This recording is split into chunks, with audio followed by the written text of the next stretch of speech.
من اليوم ما عمرك غتحيري في الشباكيه وغتقاديها باسهل طريقه واسهل تشبيكه. شباكيه بلا بيض بلا خميره ديال الدار، كتجي رائعه. شوفوا ليها ما شاء الله كتذوب ذوبان، واهم حاجه ناجحه 100%، وغتصايبيها في اقل وقت ممكن. دوزوا معايا نشارك معكم المكونات وطريقه التحضير ونبداو على بركه الله. اول حاجه غادي نحتاج كيلو ديال الدقيق الابيض، معلقه صغيره ديال الملحه، وخماره من فئه 8 غرام. بالنسبه للخماره ضروريه ما تغربلوها بهذا الشكل هذا كيف كتشوفوا معايا.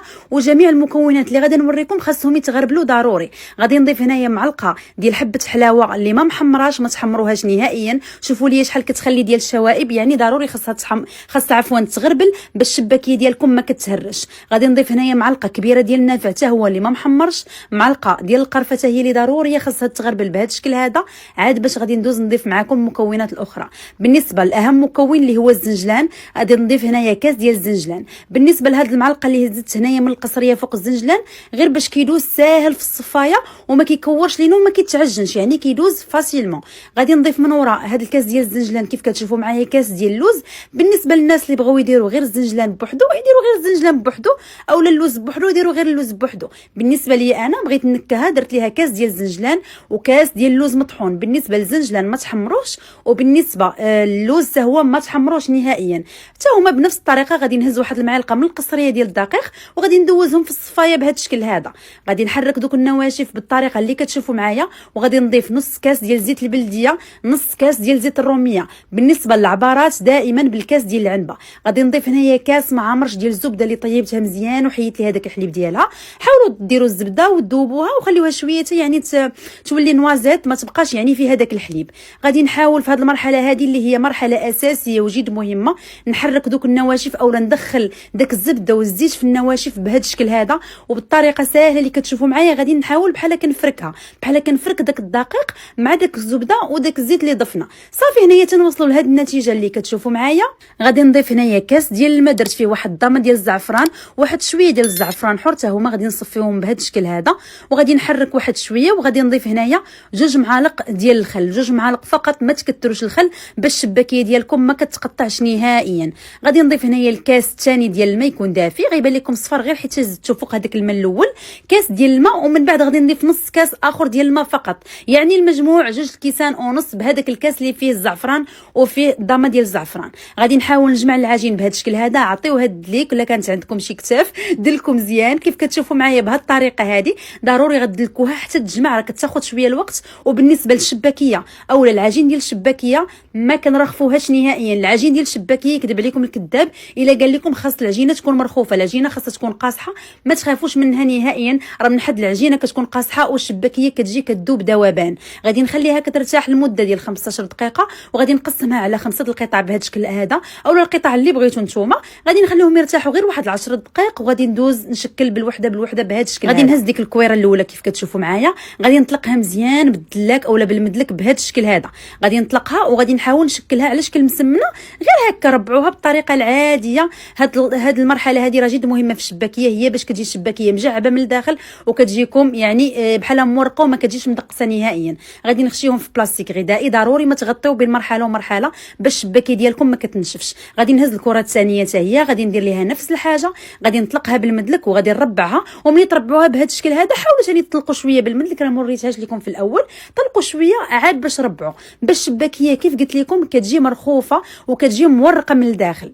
صافي ثاني غادي ندير نفس الحاجه وغادي نخشيها في بلاستيك غذائي ونخليهم. ونبدا باول وحده كيف كتشوفوا معايا هنا، ما خليتها لا ارتاحت لا والو، نيشان جبت اول مربع وغادي نحاول نطلقوا غير واحد شويه بالمدلك. وغادي نقسم هكا هاد القطع كيف كتشوفوا معايا بالطريقه العاديه على 3 القطع او 4 القطع على حسب الحجم اللي غادي ندوزو في الماكينه ديالكم ديال الشباكيه. ثاني غادي نهز المربع الثاني بهذا الشكل هذا، غادي نطلق غير واحد شويه ونقسم 3 القطع. وضروري كيف قلت لكم البلاستيك الغذائي باش العجين ما كتنشفش عندكم، تخليو العجينه ديال الشباكيه كتنشف، ضروري ما ديروا ليها بلاستيك.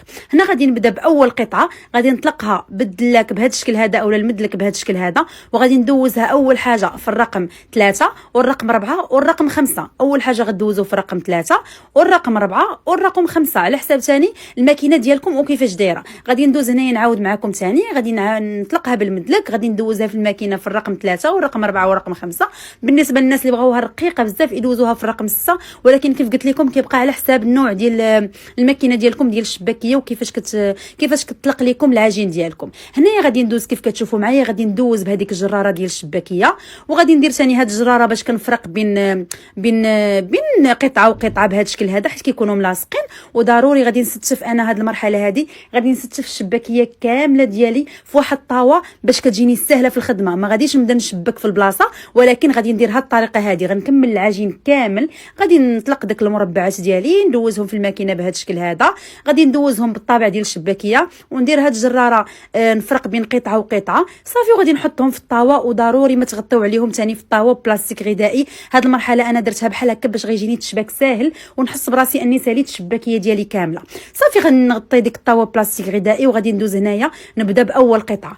غادي ديروا الشباكيه ديالكم اولا ديك العجين ديالكم بهذا الشكل هذا، جوج قطع على جوج قطع. غتجبدوا داك الفوقاني كيف كتشوفوا معايا، غتقرصوه وتجمعوا جنيبات. بالنسبه للطريقه ديال التشباك راني حطيت لكم فيديو قبل من هذا موضحه وتبارك الله ما شاء الله عجباتكم كاملين. صافي هنايا الشباكيه ديالنا راه سهله ماهله، وهاد الطريقه اللي وريتكم راه ابسط طريقه ديال التشباك. كيف كتشوفوا معايا غادي نحط جوج قطع على جوج قطع اولا جوج ديال الخطيطات على جوج خطيطات، وغادي نهز داك الرابع كيف كتشوفوا معايا، غادي نقرصو تما ونجمع دوك الجنيبات ونخشي صبعي في هذيك التقيبه اللي كتشوفوا معايا. وها الشباكيه ديالنا واجده وسهله ماهله كمبتدئات. انا متاكده ما عمركم غتحيروا فيها وما عمركم غتشريوها. صافي هنا كملت الشباكيه ديالي كامله في التشباك، استفتها في الطاوات كيف كتشوفوا معايا. الا بغيتوا تخليوها تبات حتى الغد ليه وقليوها راه كتجي غزاله. بالنسبه لي انا ما احتاجيتش نهائيا لحقاش نشفات دغيا. دزت نيشان هنايا، درت العسل اللي صيبته معكم حتى هو في الدار، راني حطيت لكم فيديو مفصل. غادي ندير ليه واحد المعلقه ديال الزهر اولا الروح ديال الزهر. بالنسبه لي انا في العجين ما كنديرش نهائيا الزهر، كنديرو في العسل. صافي هنايا غادي نجرب بواحد الوحيده غير تبان لكم طلعت الفوق، عرفوا ان يعني الزيت ديالكم راها جاهزه باش تقليو فيها. صافي غادي ندير ديك الكميه كامله ديال الشباكيه. حاولوا بما امكن انكم يعني مره تقلبوها بهذا الشكل هذا باش يدخل معاها الطياب لداخل، وغير تبان لكم الشباكيه ديالكم الذهبات ماشي تحمرات بزاف، الذهبات بهذا الشكل هذا.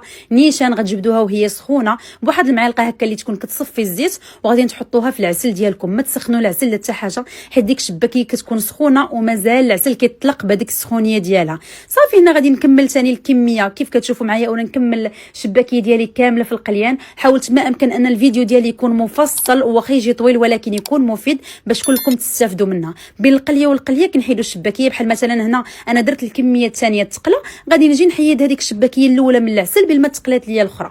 خليوها غير واحد 6 دقائق ولا 8 دقائق في العسل وقليو الكميه اللي بقات لكم. هنا كيف ثاني عاوتاني قليت نفس الكميه درتها ثاني في العسل. حاولوا ما امكن تكبوا عليها العسل بهذا الشكل هذا. صفيو داك العسل ديالكم وديروه في الكسكاس ضروري باش كيتسقطر منه داك العسل مزيان. بالنسبه للبنات المبتدئات تبعوا الفيديو بالتفصيل وحاولوا ما امكن تبطئوه على العرض البطيء اولا ديروا الفيديو على العرض البطيء باش كلكم تعلموا ليها. هنا من بعد ما داك العسل كيتسقطر كناخذ الكسكاس ديالي كنخوي عليه هكا العسل من الفوق، اولا كنخوي عفوا على الشباكيه العسل من الفوق باش كتجي مشربه العسل مزيان. صافي غادي نخليها هنايا واحد ساعتين ولا 3 حتى تسقطر من داك العسل. وبالصحه والراحه ديروا ليها الزنجلان راه كتجي رائعه وكتجي غزاله. انا هنايا حطيتها ودرت كل طبقه فيها شويه الزنجلان عاد باش غادي ندير في البواطه ديالها. جربوها وردوا عليا الخبر، كتجي هشيشه. شوفوا ليا ما شاء الله وبسلامه عليكم.